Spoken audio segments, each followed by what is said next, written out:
தைப்பொங்கல் அன்று பொங்கல் தொகுப்புடன் சேர்ந்து 1000 ரூபாய் பொங்கல் பரிசாக வழங்கப்படும். ஒவ்வொரு குடும்பத்திற்கும் கருணை தொகையாக 10,000 ரூபாய் வழங்கப்படும். ஆமா, அனைத்து குடும்பத்தான போட்டுக்கிறோம்.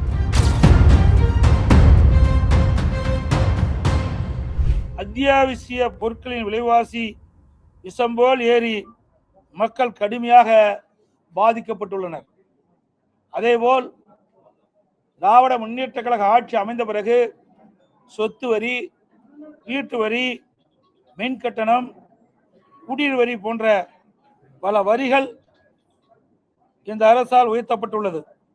இதனால் மக்களின் அன்றாட குடும்ப சுமை பன்மடங்கு அதிகரித்துவிட்டது. எனவே மக்களின் சுமையை குறைக்கும் வகையில் அனைத்து இந்திய அண்ணா திராவிட முன்னேற்ற கழக ஆட்சி அமைந்தவுடன் ஒவ்வொரு குடும்பத்திற்கும் கருணை தொகையாக 10,000 ரூபாய் வழங்கப்படும். அறிவிப்பு 2. வேலைவாய்ப்பு அலுவலகங்களில் நம்முடைய இளைஞர்கள் பதிவு செய்து வேலைக்காக காத்திருக்கும் பட்டதாரிகளுக்கு மாதந்தோறும் 2,000 ரூபாயும் +2 வரை படித்து வேலைவாய்ப்பு அலுவலகத்தில் பதிவு செய்துள்ளோருக்கு மாதந்தோறும் 1000 ரூபாய் உதவித்தொகை வழங்கப்படும். அறிவிப்பு 3. மீன்பிடி தடைக்காலங்களில் மீனவர்களுக்கு தற்போது வழங்கப்பட்டு வரும் நிவாரணத் தொகை 8,000 ரூபாய். இந்த 8,000 ரூபாயிலிருந்து அதிமுக ஆட்சி மலர்ந்தவுடன் 12,000 ரூபாயாக உயர்த்தி வழங்கப்படும். ஒவ்வொரு ஆண்டும் தைப்பொங்கல் அன்று வழங்கப்பட்டு வரும் பொங்கல் தொகுப்புடன் சேர்ந்து 1000 ரூபாய் பொங்கல் பரிசாக வழங்கப்படும். கைத்தறி நெசவாளர்களுக்கு தற்போது வழங்கப்பட்டு வரும் விலையில்லா மின்சாரம் 300 யூனிட்டில் இருந்து 450 யூனிட்டாக உயர்த்தப்படும். விசைத்தறி நெசவாளருக்கு தற்போது வழங்கப்பட்டு வரும் 1000 யூனிட்டிலிருந்து 1400 யூனிட்டாக விலையில்லாமல் அவர்களுக்கு உயர்த்தி வழங்கப்படும். நகர பகுதியில் நடைபாதை ஓரமாக கடை வைத்திருக்கும் சிறு வியாபாரிகள் கூட்டுறவு வங்கியில் வாங்கிய கடன் முழுவதும் தள்ளுபடி செய்யப்படும்.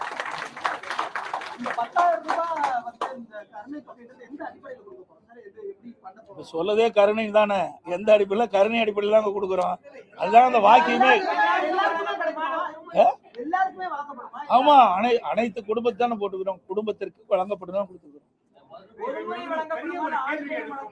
ஒரு முறைதான் வழங்கப்படும்.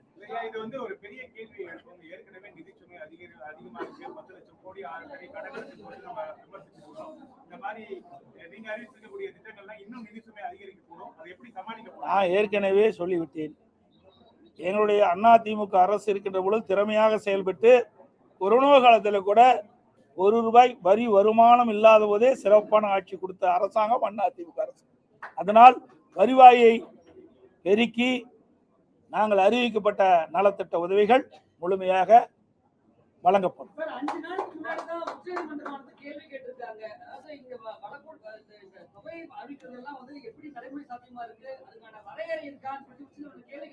அதுக்கு தாங்க நான் சொல்றேன், வருவாயை உயர்த்தி பெருக்கி அதன் மூலமாக நாங்கள் அறிவிக்கப்பட்ட இந்த திட்டத்தை மக்களுக்கு வழங்கப்படும். அது இப்ப எல்லாம் எப்படிங்க சொல்ல முடியும்? வரி ஏத்துறாங்களா இல்லையா? நீங்க கேட்கிற கேள்வி எல்லாம் அதாவது வரி உயர்த்துறது பலர் இருக்கு, புரியுதுங்களா? இன்றைக்கு வரி உயர்த்துவதற்கு பல்வேறு வழிகள நிதியில் இருக்குது.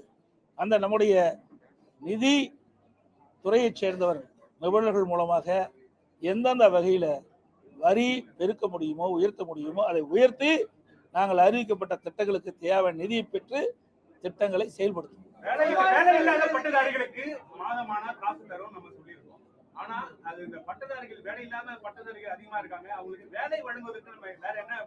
அதுக்குதாங்க நான் ஏற்கனவே மாண்புமிகு புரட்சி தலைவி அம்மா தமிழகத்துடைய முதலமைச்சராக இருக்கின்ற காலகட்டத்திலே படித்த இளைஞர்களுக்கு வேலைவாய்ப்பை வழங்க வேண்டும் அடிப்படையில் 2015ஆம் ஆண்டு தொழில் முதலீட்டாளர் மாநாட்டை சென்னையில் நடத்தி சுமார் 2,42,000 கோடி தொழில் முதலீட்டு ஈர்க்கப்பட்டு 74 புரிந்துணர்வு ஒப்பந்தங்கள் பெற்று அதையெல்லாம் செயல்பாட்டுக்கு வந்து இன்றைக்கு பல்லாயிரக்கணக்கானவர் வேலை கிடைத்தது. அதே வழியில் வந்து மாண்பு அம்மாவுடைய அரசு 2019 ஜனவரி மாதம் சென்னையில் தொழில் முதலீட்டு மாநாட்டை நடத்தி 3,05,000 கோடி தொழில் முதலீட்டு ஈர்க்கப்பட்டு 304 புரிந்துணர்வு ஒப்பந்தங்கள் போடப்பட்டு அதன் மூலமாக தொழிற்சாலைகள்லாம் பயன்பாட்டுக்கு வந்து பல்லாயிரக்கணக்கான இளைஞர்களுக்கு வேலை வாய்ப்பு கிடைக்கும். அதே குறிக்கோளோடு அதே வழியில் மாண்பு அம்மாவுடைய அரசு வந்த பிறகு புதிய தொழிற்சாலைகள் தமிழகத்திலே நிறுவப்பட்டு அதுக்கு தேவை நடவடிக்கை எடுக்கப்பட்டு அதன் மூலமாக பல்லாயிரக்கணக்கான இளைஞர்களுக்கு வேலை வாய்ப்பை உருவாக்கி தருவோம். அதுவரை படித்து பட்டம் பெற்ற இளைஞர்கள் அவர்கள் மன உளைச்சல் இருக்கிறாங்க. அதற்காக இந்த தொகையை நாங்கள் முதல் கட்டமாக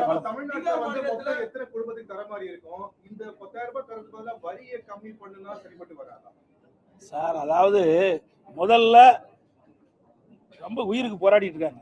அவளுக்கு என்ன சொல்லுவோம், அவளுக்கு வந்து அந்த உயிரை காப்பாற்றுவதற்கு இல்ல இது வைப்போம்ல, இல்ல வெண்டிலேட்டர் வைக்கிறோம்ல, இந்த ஆட்சியில் வெண்டிலேட்டர் வைக்கிற அளவுக்கு போயிடும். நீங்க மக்கள் அப்படிப்பட்ட துன்பத்தை அனுபவிச்சுட்டு இருக்கிறாங்க. ஆகவே முதல் மக்களை காப்பாற்று.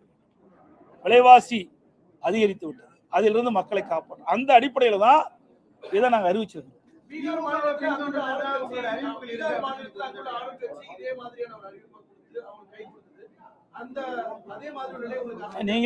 நீங்களே கேள்வி கேட்டீங்க, நீங்களே பதிலும் சொல்லிட்டீங்க. இரண்டும் நீங்களே சொல்லிட்டீங்களா?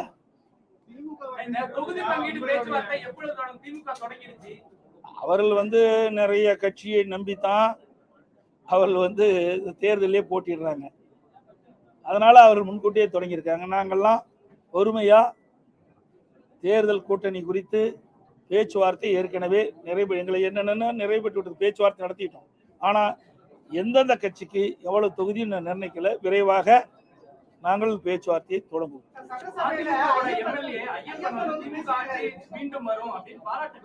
அவர் யாரோட இருக்கிறார் தெரிஞ்சுக்கிட்டு ஏங்க எல்லாம் ஆட்சியும் முடிய போகுது, அவர் மேல நடவடிக்கை எடுத்து என்ன பண்றது, என்ன பயன்? ஆக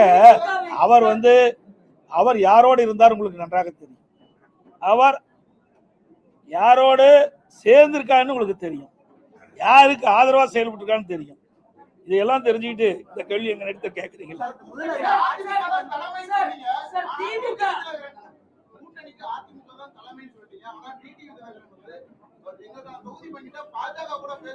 அதாவது நல்லா புரிஞ்சுக்கணும், அதிமுக தேசிய ஜனநாயக கூட்டணி.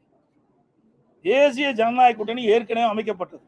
அதிமுக அதுல போய் சேர்ந்திருக்கு. ஏற்கனவே தேசிய ஜனநாயக கூட்டணி இடம்பெற்றிருக்கிற கட்சிகள்லாம் அவர்கள் அதன் மூலமாக நாங்கள் சீட்டுகளை பெறுவோம்னு சொல்லியிருக்கிறாங்க. அந்த அடிப்படை தான், புரியுதுங்களா? வேற ஒன்றும் கிடையாது.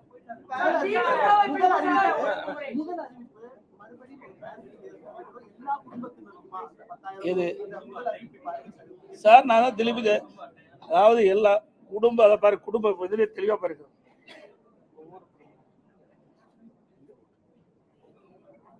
ஒவ்வொரு குடும்பத்திற்கும் கருணை தொகை 10,000 நாங்கள் அது உங்களுக்கு ஜெராக்ஸ் கொடுப்போம். அதெல்லாம் எங்களுடைய ஆட்சி மன்றங்களுக்கு கூடி அதற்கு தகுந்த முடிவு எடுக்கும் சார். அதான் சொன்னேன், ஆட்சி மன்ற குழு அதை கூடி அதற்குண்டான முடிவு எடுத்து அறிவிக்கப்படும்.